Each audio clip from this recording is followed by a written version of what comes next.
네, 제가 1997년도에 교육전도사를 처음 나갔습니다. 20대 중반에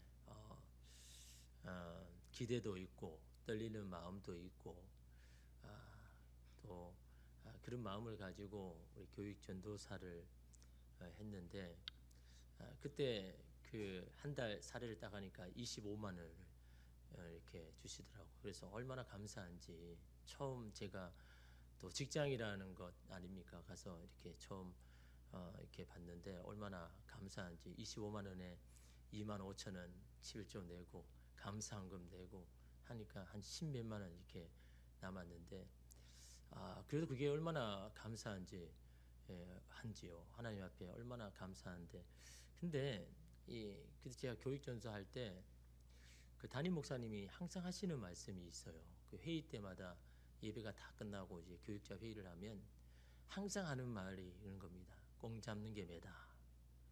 꽁 잡는 게 매다.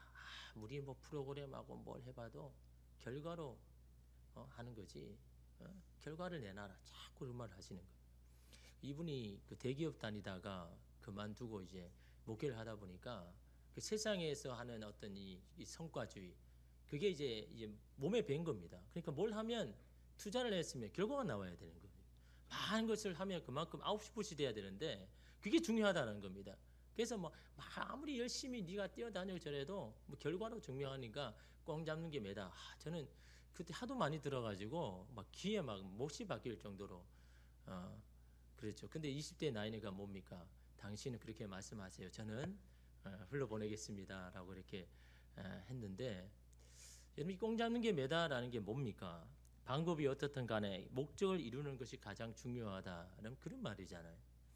여러분 이 말은요 맞기도 하고 틀리기도 합니다. 목적을 이루는 게 중요하죠.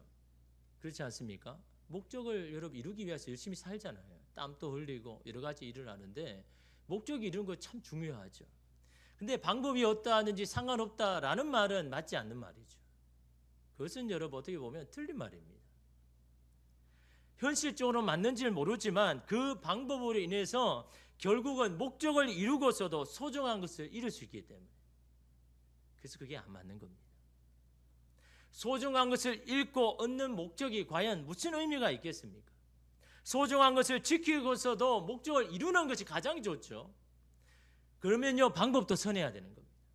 내가 열심히 했어요.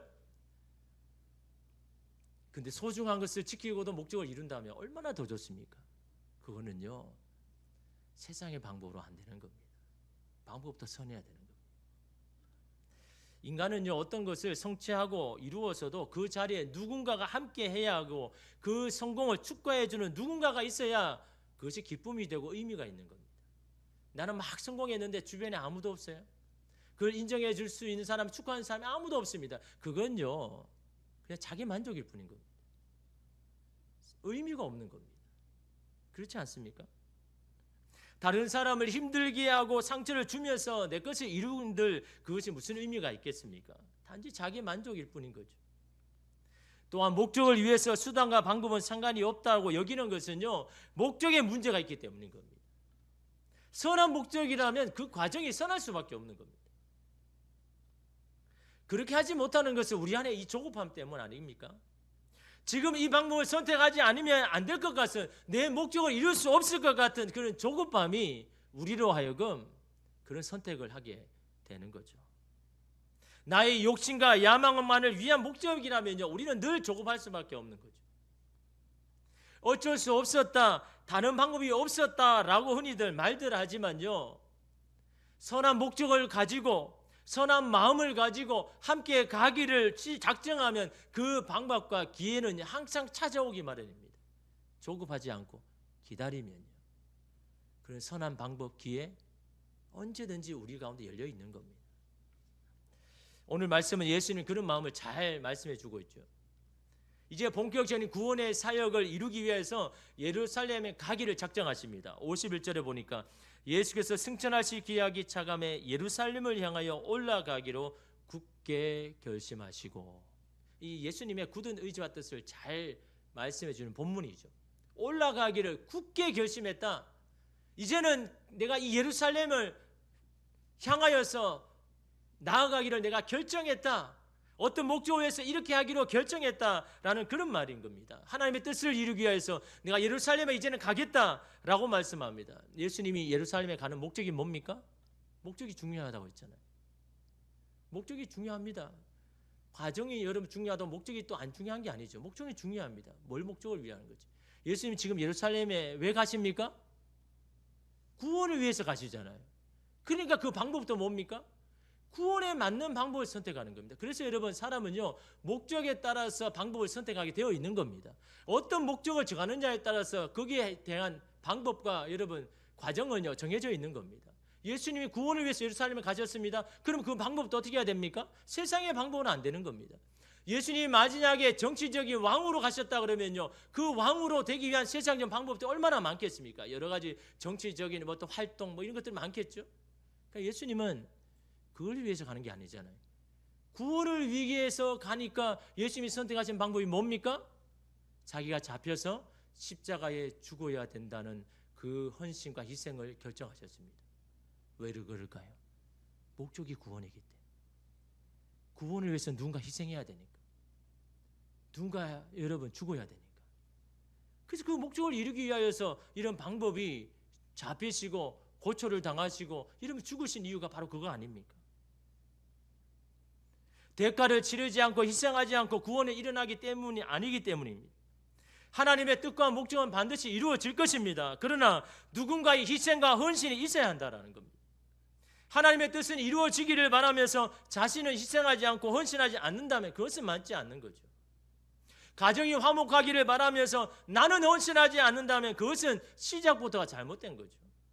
내 일터가 평화롭고 잘 되기를 기도하면서 내가 누구보다 앞장서서 희생하고 헌신하지 않으면서 그것이 잘 되기를 원한다는 건요 동상이몽입니다.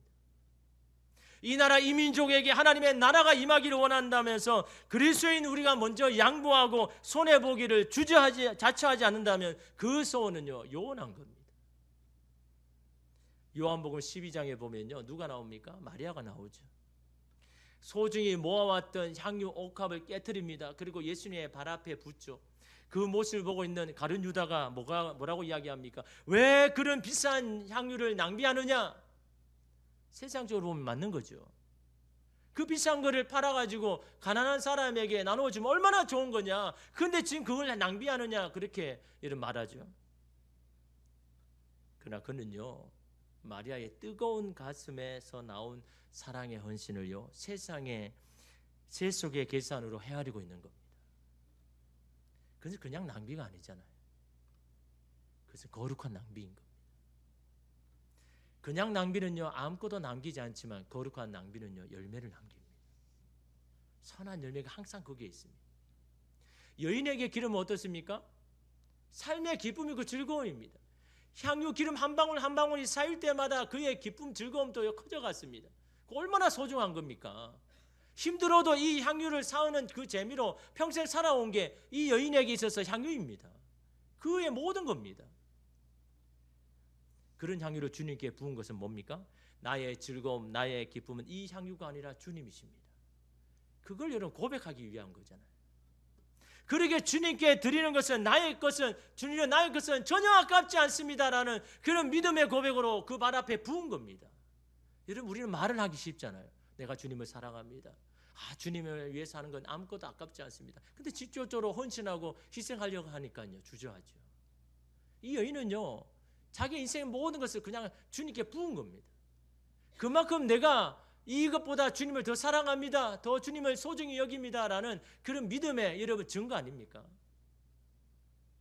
거룩한 낭비를 하면 자신이 가진 것들을 버리는 듯 합니다. 그러나 이것은 낭비는 소멸이 아니라 생산입니다. 초가 다 타더라도 다른 것을 밝히고 있기에 그 초는요 결코 자신을 잃은 것이 아닙니다.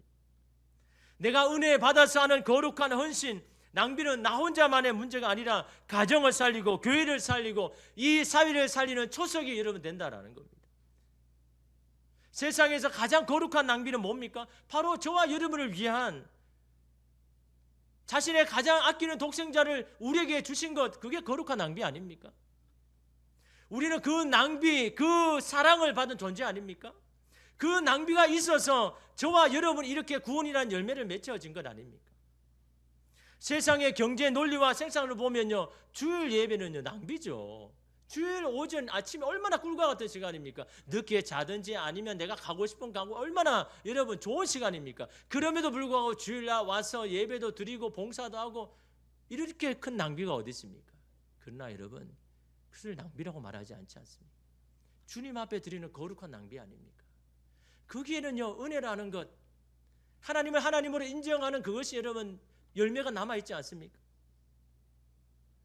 마리아가 향유를 부었을 때 그 향유의 냄새가 주님으로부터 시작해서 그 온 집안에 가득했습니다. 그리고 그 향유를 부은 마리아에게도 갔음에도 그 거룩한 기름의 향기가 여러분 그 마리아의 마음도 충만하게 했습니다. 누군가의 양보로 내가 하게 되는 겁니다. 누군가의 희생으로 내가 무언가를 얻게 되는 겁니다. 누군가의 사랑으로 내 마음이 따뜻해지는 법입니다. 그 누군가는 바로 하나님의 은혜를 아는 자가 먼저 해야 되는 것이 이런 당연한 건 아닙니까? 지금의 제자들은 하나님의 나라를 위해서 가정과 삶을 내려놓고 예수님을 따라 나섰다고 했지만 그 나라를 위해서 자신들은 희생하지 않으려고 합니다. 비난을 받고 핍박을 받는 것을 두려워하고 주저합니다. 그러게 힘들면, 상황이 안 좋으면 피하고 도망해 버리는 거죠. 예수님 먼저 제자들 중 대표를 뽑아서 사마리아 한 마을에 들어가서 허락을 받아오라고 이야기합니다. 52절에 보니까 사자들을 앞서 보내심에 그들이 가서 예수를 위하여 준비하려고 사마리아인의 한 마을에 들어갔더니, 예수를 위해서 준비하는 게 뭡니까? 그 마을을 통과해서 예루살렘으로 가는 겁니다. 이렇게 제자들을 미리 사마리아 한 마을에 보내신 것은 두 가지 이유 때문입니다. 첫 번째는 갈릴리에서 예루살렘으로 가는 가장 빠른 길이기 때문에, 지름길이기 때문에 빨리 가기를 원하는 거죠. 예루살렘으로. 그래서 이 사마리아 마을을 지나가야 되고, 두 번째는 뭡니까? 뭐 허락 안 받고 그냥 가면 안 됩니까? 그들을 존귀히 여기고 여러분 그들을 존중하는 마음으로 허락 먼저 받는 겁니다. 여러분의 허락이 필요합니다. 그건요 그 사람을 인정하는 거잖아요. 유대 사람들이 그들을 비난하고 정죄하고 무시해도 나는 그렇게 하지 않는다. 그 사람을 인정해 주는 겁니다. 그래서 허락을 받는 거죠. 근데 여러분 제자들도 어떻습니까? 제자도 빨리 예루살렘으로 가야 되기 때문에 여러분 거기에서 이렇게 가는 겁니다. 왜냐하면 일반적인 유대인들은 어떻습니까? 사마리아 땅을 안 지나갑니다. 껄끄러우니까. 아니 우리가 뭐가 부족해서 사마리아 사람들에게 허락받고 가느냐. 그래서 삥 돌아갑니다. 더 힘들어도 마주치기 싫어서. 근데 예수님은요 이들에게 거기에 그래서 지나가는 것조차 하는 게 아니라 그들에게 허락을 받으라 하니까 이 유대인인 제자들에게 껄끄러운 거죠. 그러나 어떻습니까? 예루살렘으로 가는 목적은 똑같으니까 빨리 가야 되니까 어쩔 수 없이 예수님 말씀하시니까 그 마을에 가죠. 그런데 어떻습니까? 53절에 보니까 예수께서 예루살렘을 향하여 가시기 때문에 그들이 받아들이지 아니하는지라. 그들이 거절합니다. 이유가 뭡니까? 예수님과 제자들이 예루살렘 가긴 것 때문에. 아니 다른 곳에 간다 그러면 방해를 안 하고 거절 안 하는데 예루살렘으로 간다 하니까 거절해 버리는 겁니다. 왜 그렇습니까? 사마리아 사람들에게 예루살렘은요 생각만 하면 막 분노가 넘치는 치밀어 오르는 그런 장소입니다. 왜냐하면 이 예루살렘이라는 이 도시 때문에 오랫동안 자기들이 무시당했거든요. 멸시당해 왔습니다. 그러니까 이 예루살렘만 생각하면요 막 화가 나는 겁니다. 왜 거기만 예배를 드리고 왜 우리가 있는 이 단에서 못 예배 드리는가? 그래서 여러분 유대인들은 이 사마리아를 사람 취급도 안 했습니다. 그러니까 예루살렘 때문에 막 자기들이 비난을 받으니까 그 예루살렘에 가는 것을 어떻게든 막으려고 하는 거예요. 여러분 결국 이게 뭡니까? 자신들이 여러분 받았던 그런 여러분 비난과 멸시에 대한 흔한 복수의 방법입니다. 받은 만큼 돌려주겠다는 말이죠. 나는 저 사람이 내게 하는 대로 그대로 해줄 거야. 저 사람이 나한테 하는 만큼만 나도 그렇게 해줄 거야. 우리 흔히 하는 말이잖아요. 받은 만큼 돌려준다. 이건 세상 사람들이 하는 방법이죠. 억울함과 손해를 경험한 후에 자신을 지키기 위해 사는 방법 아닙니까? 내가 왜 저 사람 때문에 손해를 봐야 돼? 내가 왜 저 사람 때문에 양보를 해야 돼? 내가 저 사람 때문에 뭐가 그렇게 부족하다고? 저 사람이 나에게 이렇게 하는데 내가 굳이 저렇게 할 필요가 있느냐? 여러분 이게 세상에서 하는 흔히 하는 방법이잖아요. 결국 그건 자기를 지키기 위한 거죠. 나를 지키기 위하여서. 나는 그 사람이 하는 만큼 해주겠다. 여러분, 이거는요 세상에 사는 방법이 하나님의 방법 아니잖아요. 근데 우리는 여전히 그렇게 하고 있잖아요. 예수님이 우리에게 말씀하시는 방법은 뭡니까? 오리를 가자면 십리를 함께 가주는 세심한 배려 아닙니까? 속옷을 빌려달라면 겉옷까지도 내어주는 넉넉함 아닙니까? 왼밤을 때리며 오리병까지 내주는 당당함 아닙니까? 고아와 과부와 격들을 무시하지 말고 먼저 생각해 주라는 궁일의 마음 아닙니까? 이게 그리스도인들이 걸어가야 할 여러분 삶의 방식 아닙니까? 그러나 사마리아 사람들은요 오랫동안 멸시받은 것에 대한 치졸한 복수심 때문에 예수님과 제자들을 가로막고 있는 겁니다. 여러분, 저도 살아가면서 억울한 일이 많죠. 특별히 예전에 한 번은요 한 장로님이 저를 오해해서 막 없는 이야기를 자꾸 이야기하는 겁니다. 사람이 가장 여러분 힘들 때가 뭡니까? 내가 말 안 했는데 그런 이야기를 막 오해해가지고 사람들 막 이야기해가지고 나를 이상한 사람으로 막, 사실 그 정도까지 아닌데 스스로 그런 느끼는 거잖아요. 저 사람이 없는 말을 해가지고 막 내가 막 사람들에게 면이 안 선다 막 하면서 막 억울하잖아요. 분노하잖아요. 근데 보통 어떻게 합니까? 야, 삼자 대면하자 막 진짜 했는지 안 했는지 내 억울해서 못 살겠다. 대부분 그래 하잖아요. 아니 저도 한 장로님이 아니 저거 안 했는 걸 자꾸 막 이야기하면 사람들이 막 하는 겁니다. 여러분 한번 생각해 보십시오. 얼마나 억울합니까? 속상합니까? 막 당장 딱 가가지고 막 따져서 내가 언제 그랬습니까? 제 3자 한 분이 해서 막 하겠죠. 근데 그게 하나님의 방법 아니잖아요. 억울하죠. 속상하죠. 그래도 하나님 앞에 가져왔습니다. 하나님 앞에 엎드렸습니다. 주님 아시죠? 제 마음을 아시죠? 사람들은 몰라도 주님은 아시죠? 그 주님 앞에 얼마나 속상한 마음을 풀어놓고 막 했는지 모릅니다. 그리고는요 기다렸습니다. 잠잠했습니다. 하나님께 나는 이미 맡겼으니까. 인간적으로 생각에는 막 그걸 하면요 어떻습니까? 내 억울함은 풀지는 몰라도요 다 깨어집니다. 소중한 사람들 잃어버리고 관계도 다 깨어져 버립니다. 그게 일반적으로 그런 거잖아요. 안 보면 그 말이지. 이게 세상적으로 하는 방법이잖아요. 하나님의 방법은요 그렇지 않습니다. 6개월을 기다리고 1년을 기다렸는데요 나는 똑같은 마음으로 대하고 주님 궁일의 마음 주셔서 저 사람을 미워하지 않는 마음 주십시오.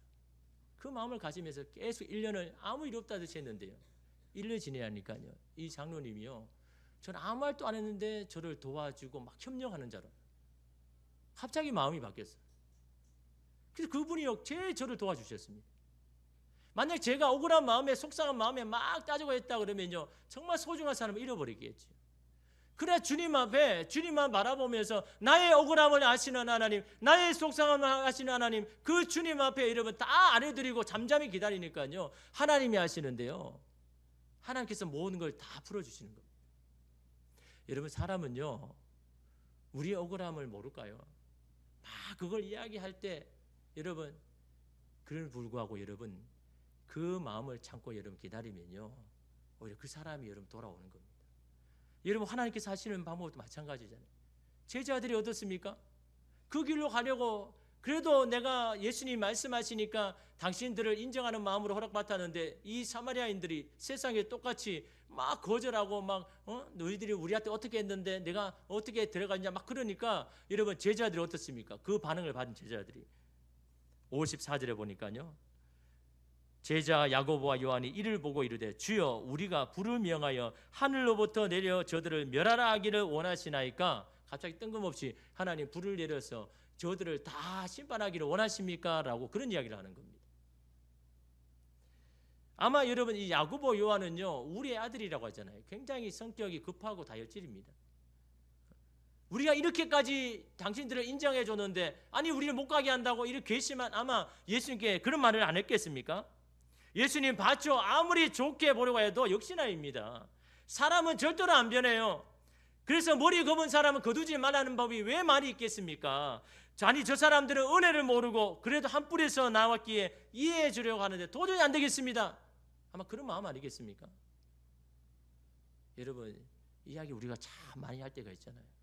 그래 사람은 안 변해. 이렇게 해도 안 돼. 머리 검은 사람 거두면 안 돼. 오늘 우리도 이런 동일하게 그 말을 하잖아요. 제자들도 지금 그런 겁니다. 내가 해준 게 뭔데? 내가 저 사람에게 어떻게 했는데? 아니 돌아온 걸 보니까요 도대체 거기에 대해서 더 이상 할 필요가 없더라. 근데 이 제자들은 모릅니까? 불을 내려서 저들을 심판해 주십시오. 심판하기를 원합니까? 그 이야기를 하죠. 여러분 이 말은요 배경이 있는 겁니다. 이 제자들이 갑자기 뜬금없이 하늘에 불을 내려서 그게 아니라 열왕기하 1장에 보면요 아하시아 왕이 나옵니다. 그 아하시아 왕이 난간에서 떨어져서 크게 다쳤습니다. 그래서 이제 굉장히 중한 병이 걸렸는데 그 사자들 신하들을 보내가지고 에그론에 있는 바알세불 신에게 물어보라는 겁니다. 내가 과연 이거 살 수 있는가? 내가 이거 여기서 회복되는가? 그 물어보라고 보내는데 그 가는 가운데 엘리야가 그들을 만나고 신하들 만나서 하나님의 말씀을 전해주는 겁니다. 그래서 여러분 열왕기하 1장에 찾아보면 그런 이야기 나오죠. 엘리야가 하나님 말씀하시는데 이스라엘에 신이 없어서 하나님이 없어서 네가 우상에게 물어가느냐? 너 침상에서 일어서지 말고 죽을 거다. 그 이야기를 전하는 겁니다. 이스라엘에 분명히 하나님이 살아계시는데 어떻게 우상에게 너의 도움을 구하러 가느냐? 너 침상에서 너 일어나지 못할 거야 라고 그 이야기를 전하는 겁니다. 그러니까 여러분 아하시아 왕이 어떻습니까? 너무 괘씸하잖아요. 아니, 내가 지금 아파 죽게 생겼는데 아니 나를 고치기 위해서 기도를 안 해주고 그런 저주의 말을 하니까 너무 속상한 겁니다. 그래가지고 막 괘씸해가지고 50부장과 50명의 군사를 보내가지고 당장에 엘리야를 잡아오라고 명령한 거죠. 그래서 50명이 그 엘리야의 집에 갔는데 엘리야가 저 높은 곳에 아마 기도하고 있었겠죠. 그래서 막 내려오라고 왕이 당신을 잡아오라고 했습니다. 빨리 당장 내려오라고 아니면 가만두지 않겠다고. 그때 엘리야가 그 이야기를 하죠. 내가 하나님의 사람이라면 하늘에서 불을 내려 너희들을 불로 다 살을 거다. 누가 하나님의 사람인지 보자. 그러니까 하늘에서 진짜 불이 내려가지고 50명을 다 불로 다 살은 겁니다. 아하시아 왕이 그만둘까요? 너무 계시면 또 사람을 보낸 겁니다. 이거 3번까지 보내는 거죠. 그때마다 불이 내려가지고 그 사람들을 다 사버립니다. 다시 말하면 하나님의 사람, 하나님의 뜻을 거절하면 이렇게 된다라는 것을 엘리야가 보여준 겁니다. 그거를 야고보와 요한이 아는 겁니다. 자기들은 하나님의 사람, 하나님의 백성 아닙니까? 그렇게 생각한 거죠. 그 우상을 섬기는 사마리아 사람들은 바로 아하시아 왕과 똑같다라는 겁니다. 우리가 예루살렘에서 하나님의 뜻을 위해서 가는데 아니 저 사람이 저렇게 반대하면 그들은 아하시아 왕과 똑같은 거 아닙니까? 신하들 하나님 그래서 주님 불을 내려서 저들을 사하여 주기를 원하십니까? 그 이야기인 겁니다. 자신들을 모욕하고 가로막는 그들은 하늘에서 불이 내려 그들을 사르는 것은 당연하다는 주장입니다. 자신들을 모욕하고 반대한 자들은 하나님이 심판해도 괜찮다고 생각하는 거죠. 자신들의 목적이 더 중요하기에 사마리아인들이 불로 심판을 받든 안 받든 중요하지 않다. 그 이야기입니다. 그러나 이것은요 예수님이 예루살렘에 가서 이루려는 목적과는 전혀 상관이 없습니다. 온 인류를 구원하는 것이 예수님의 목적이자 이지 심판이 아니지 않습니까? 그 사마리아 사람들 또한 구원의 대상이고 예수님이 필요한 사람들 아닙니까? 이들을 심판하면서 이루는 구원이 무슨 의미가 있겠습니까? 특정한 사람만을 위한 구원이 예수님에게는 아무런 의미가 없다라는 겁니다. 이 예수님의 제자들을 꾸짖죠. 55절에 예수께서 돌아보시며 꾸짖으시고 그들의 방법이 선하지 않다는 겁니다. 내가 맞다는 걸 증명하기 위해서 그들을 제물로 삼는 것을 내가 이루는 하나님의 나라에는 맞지 않다라고 말하는 겁니다. 도대체 어떤 나라를 이루려고 이렇게 하느냐, 무슨 목적이기에 그들을 해하면서까지 이루려고 하느냐라고 말씀하는 거죠. 그들이 지금 그것을 깨닫지 못하고 자신들의 잘못을 알지 못한다고 함부로 해서는 안 된다. 그들도 하나님의 소중한 잃어버린 양이다 라고 말씀하고 있는 겁니다. 그리고 시간이 걸리더라도 다른 마을로 돌아서 가자. 이러면 56절에 보니까 함께 다른 마을로 가시니라. 이런 모습을 보면 참 연약해 보이죠. 약해 보입니다. 비겁해 보입니다. 도대체 뭐가 무서워서 우리가 돌아가야 합니까? 우리가 틀리지도 않는데 왜 굳이 비굴하게 우리가 양보하고 이해해야 됩니까? 그렇게 생각할 수 있죠.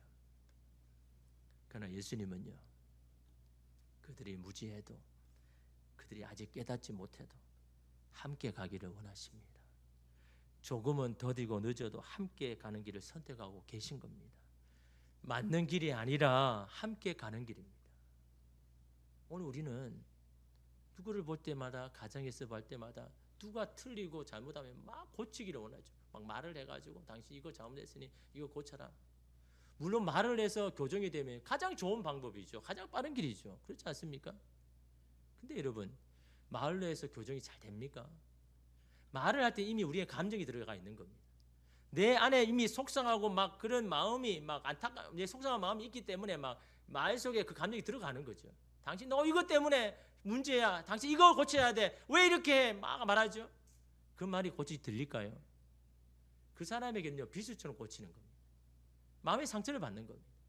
아무리 당신을 위한다고 말하지만요, 여러분, 그 말이요, 그 사람의 가슴에 찔려가지고 가슴에 박혀야 되는데요, 그렇지 않고요, 귀에 그냥 머물다가 그냥 떠나버립니다. 상처만 받습니다. 그건 여러분, 하나님의 방법이 아니죠. 맞는 길이 아닙니다. 함께 가는 길입니다. 조금 늦어도 기다려주고 그를 위해서 기도하고 먼저 우리가 그 길들을 보여주면요, 그 사람이 여러분 자기의 의지로 따라오게 되어 있는 거예요. 그것이 하나님이 하시는 방법이고 온전한 방법인 겁니다. 오늘 우리는요, 어떤 길을 먼저 선택하고 있습니까? 막 답답한 마음에, 막 안타까운 마음에 먼저 맞는 길, 틀린 길을 여러분 알려주기를 원합니까? 함께 가는 길 가야 되는 거예요. 거기는 내가 손에도 들어가야죠. 내가 양보해야 됩니다. 더 많이 이해해야 됩니다. 그러나 그것이 하나님이 이루는 길 아닙니까? 이것이 예수의 마음입니다.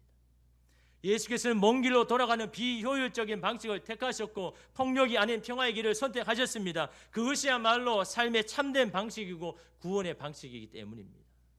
교회 공동체도 가정 공동체도 이러한 예수님의 방법을 따를 때 모든 난관들은 무난히 극복되고 분란 없이 평화롭게 그것이 하나님의 나라가 임하는 거죠. 그러나 내 것이 우선이고 내 생각, 내 감정이 우선으로 생각할 때 우리는 주변의 사람들을요 잃게 되는 겁니다. 내 주변의 사람 하나님 보내주신 분입니다. 같이 도와서 하나님의 나라를 이루고자 원하시기에 불러주신 사람들 아닙니까? 예수님은 함께 가기를 원하십니다. 내가 조금 힘들어도, 내가 조금 손해를 보고 불편해도, 다른 사람의 변화가 좀 더뎌도 기다려서 함께 가기를 원하는 것이 바로 하나님의 나라를 이루는 길입니다. 그러기 위해서는요, 서로를 위해서 기도해야 됩니다. 함께 기도해야 돼요. 하나님이 가장 기뻐하는 것은요, 내 기도도 기뻐하지만요, 상대를 위한 중보의 기도를요 가장 기뻐하십니다. 그것이 주님의 마음이니까요. 이번 그 캄보디아 선교를 가서 아침마다 같이 이렇게 식사를 했습니다. 우리 선교사님 부부하고 식사를 했는데 하루는 그 선교사님이 그런 이야기를 하세요. 이 코로나가 이 한국 교회도 힘들었지만 이 선교지도 정말 힘들거든요. 거기도 이제 예배를 못 드리니까 영상을 드리는데 아직까지 믿음에 다 초보 아닙니까? 근데 이 영상을 드리니까 이러면 제대로 믿음이 지켜질까요? 마음이 다 흩어지고 마음이 깨어지고 뭐 믿음이라는 거는 뭐 찾지도 못하고 그걸 회복하는 게요 얼마나 힘든지. 그래서 코로나로 한국 교회도 힘드니까 한국에서 지원도 이렇게 끊어지고 뭐 별로 없죠. 그 있는 걸 가지고 이렇게 해야 되는데 이게 쉽지 않은 겁니다. 그런데 그래서 너무너무 이렇게 힘들어가지고 이 12월 말부터 한국 교회마다 다 이 선교사님이 기도 요청을 보냈습니다. 제가 선교의 동력을 너무 잃어버렸습니다. 저를 위해서, 제 가정을 위해서 기도해달라고. 여러분, 선교사님이 이 기도는요 막바지입니다. 더 이상 버틸 수 없을 때 선교의 동력을 다시 잃게 해달라고, 다시 회복해 해달라고. 선교의 동력 잃어버리면 뭐 하겠습니까? 아무것도 할 수 없는 거예요. 그 선교의 동력을 하나님 다시 회복해 해달라고 한국 교회마다, 후원한 교회마다 다 이렇게 기도 제목 주셨죠. 저희 교회도 주셨죠. 그래서 제가 아마 금요 기도회마다 우리 선교사님을 위해서 선교의 동력을 다시 회복하기 위해서 기도해 달라고 함께 기도했을 겁니다. 근데 여러분 12월 달부터 어떤 일이 일어나냐니까 원래 그 교회에 그 베트남 난민들이 하는 푸놈펜에서 좀 떨어진 베트남 난민들이 있는 그곳에서 하는데 보통 아이들이 50명, 어른들도 한 50명 이렇게 오는데 한 5, 6년 동안 계속 똑같이 변함없이 그 숫자거든요. 근데 12월 달부터 갑자기 아이들이 몰려오는데 100명, 어떤 때는 뭐 150명이 되기도 하고 어른들도 50명에서 100명이 되기도 하고. 그래서 가만히 생각해 보니까 아니 특별하게 무슨 프로그램 한 것도 아니에요. 무슨 행사를 한 것도 아닙니다. 막 모이기 위해 가지고 막 예전에는 막 그 학용품을 나눠주면 애들 오거든요. 그러니까 막 해가지고 그들 잡아가지고 막 이렇게 하는데 그런 것 한 것도 없어요. 뭐 그런 게 지원을 받을 것도 없으니까. 그런데 아이들이 막 50에서 100명, 150명, 어른도 막 100명 몰려오고 아무래도 이유가 없는 거예요. 도대체 무슨 이유로 이렇게 된가 생각을 해보니까 한 가지 이유밖에 없는 겁니다. 한국교회 기도 요청한 것밖에. 기도해달라고. 이 선교지를 기획해달라고 기도해달라고. 그 기도밖에 하는 거 없는 거죠. 그 기도를 하나님 여러분 받으시는데 하나님께서 여러분 그것을 통해서 막 선교 동력을 다시금 여러분 선교지는요 물론 물질도 필요하지만요 사람이 제일 필요합니다. 사람들이 막 하니까 막 힘이 나는 겁니다. 막 여러분 하나님의 나라의 동력자는요 서로 위해서 기도하는 거죠. 중보 기도하는 자가요 하나님의 나라의 동력자입니다. 함께 걸어가는 겁니다. 비록 나를 힘들게 한 사람이라도 여러분 그 사람을 위해서 기도해 보십시오. 하나님 저 사람이 잘 되기를 원합니다. 저 사람이 정말 믿음에 바로 서기를 원합니다. 저 사람이 입속에 축복의 언어가 흐르기를 원합니다. 이런 한번 기도해 보십시오. 하나님께서 어떻게 역사하시는지. 여러분 그것이 하나님의 나라를 이루는 길입니다. 함께 걸어가는 길 힘들죠. 지치죠. 여러 가지 손해도 있지만요. 그러나 그 함께 가는 길을 선택할 때 하나님께서 오늘 우리를 도와주시고 하나님의 방법으로 우리가 알 수 없는 하나님의 놀라운 일들을 이루어 주실 줄 믿습니다. 그 길로 걸어가는 저와 여러분 되시기를 주님의 이름으로 축복합니다.